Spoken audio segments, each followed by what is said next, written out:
When I was pregnant with my daughter, I didn't glow.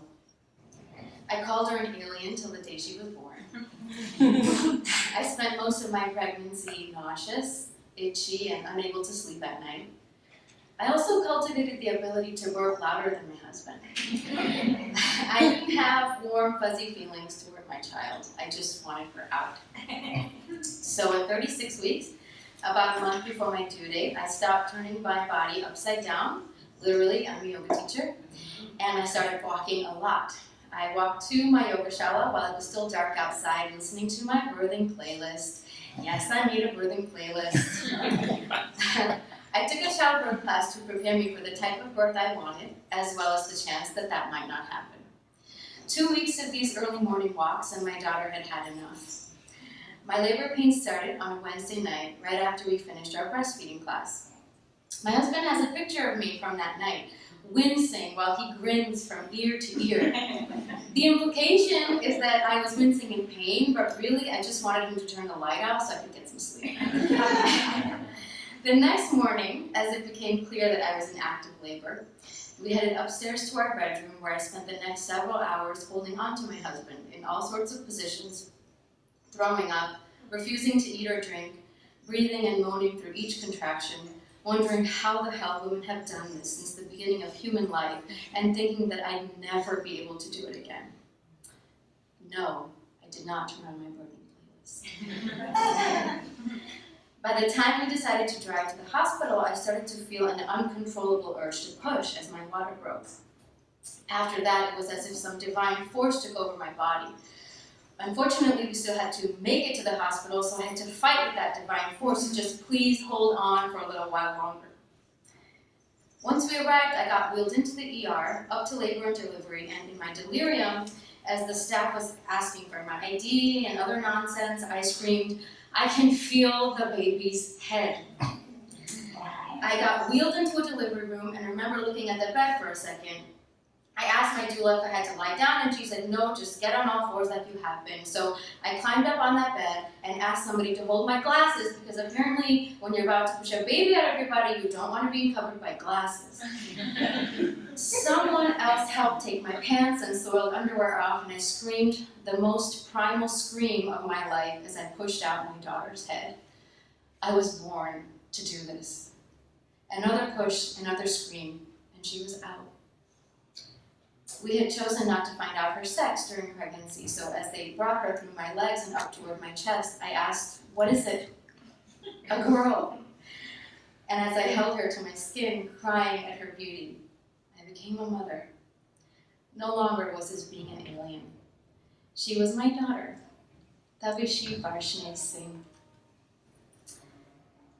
I didn't enter motherhood knowing exactly the way that I would parent. I didn't know that I'd be the kind of mom who enjoys reading books about conscious parenting and listening to podcasts about biologically optimal child-rearing practices. I didn't know how inspired I'd be by hunter-gatherer tribes or my own parents. In a tribe, mother and baby spend a lot of time in close contact, but they're also surrounded by a village of kin. Babies feel a sense of connection to the whole tribe, and the whole tribe feels a sense of responsibility for that child. Older kids raise younger ones. Mothers and grandmothers always work. My parents too.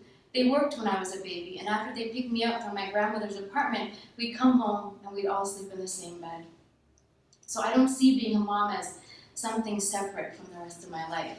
It's a natural, essential part of my life. I built a tribe for my little one, full of lots of visits from her grandparents and extended family, a close network of my friends whom she calls aunties and uncles, and hired angels so I can continue to work and have a life outside being her mom. Also because entertaining young children is not my strong suit. Come at me with your most pressing needs and I'll make sure they're met. Come at me with your strongest emotions and I'll do my best to hear you and see you and feel you. But ask me to play for hours on end, that's someone else's job.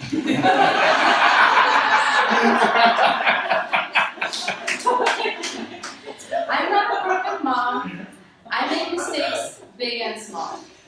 One night, several months ago, as I was rocking Tavi to sleep for the millionth time, Trying to draw upon any reserves of patience I had left, I felt a rage rising inside of me, and I put her down on the bed a little too roughly as I yelled that I was taking a break and leaving her by herself. She immediately started crying and I felt horrible.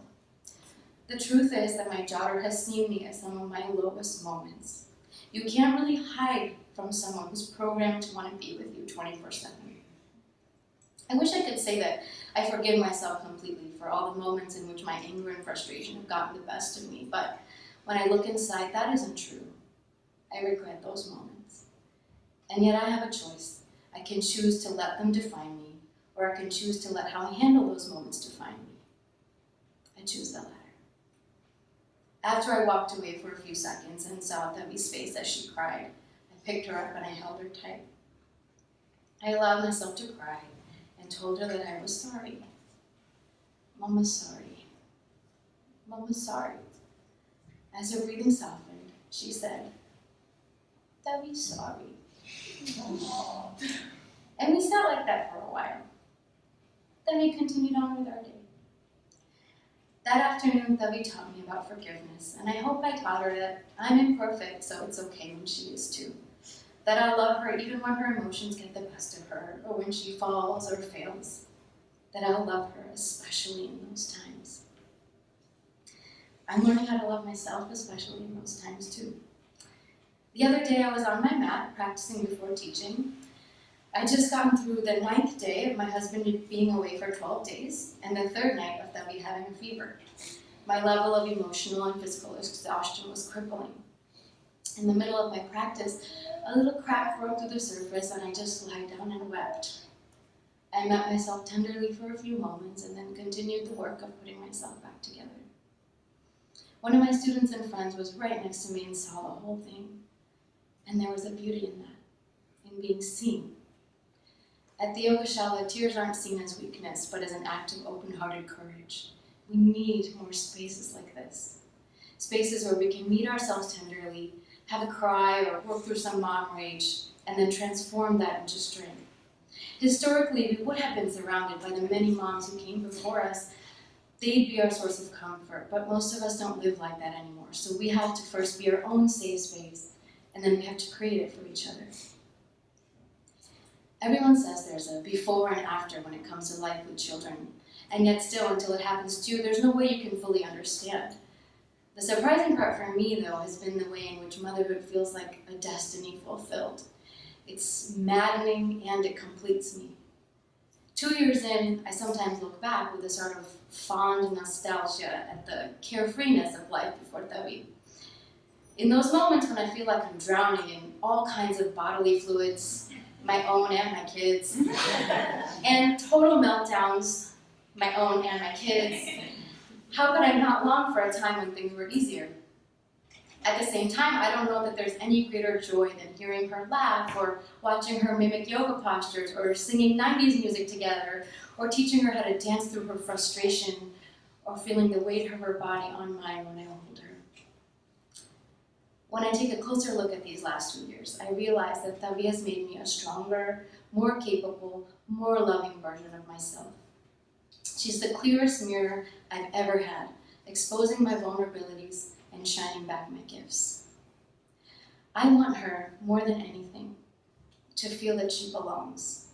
I want her to know that when she has a need, I will do whatever's in my capacity to meet that need. And when I can't, I'll still hold her hand. I don't want her to question her worth. I want her to feel supported by a community that cherishes her as she is. I don't expect that I'll get it all right, and I can't guarantee that she won't experience suffering in her life. She undoubtedly will. What I hope for is that in those moments of suffering, she remembers, or rather, that she knows, in her bones and in her blood, that she's enough. I spent a lot of my life feeling like I'm not enough. Not thin enough, not talented enough, not smart enough, not spiritual enough. But I'm a good mom. Perhaps this is the first time in my life I feel like I don't have to be perfect to be enough, because I would never expect that from my daughter. I treat motherhood as a practice. I see Tavi as my partner, my collaborator, my teammate. and I revere all my fellow mothers in this room, around the world, and across time. Mothers who birth their children and then birth gentler, more powerful versions of themselves. Our work each day, whether it's outside or inside the home, is heartbreakingly important. This is how we save the world, by mothering ourselves alongside our children, by celebrating each other. You matter, and you belong.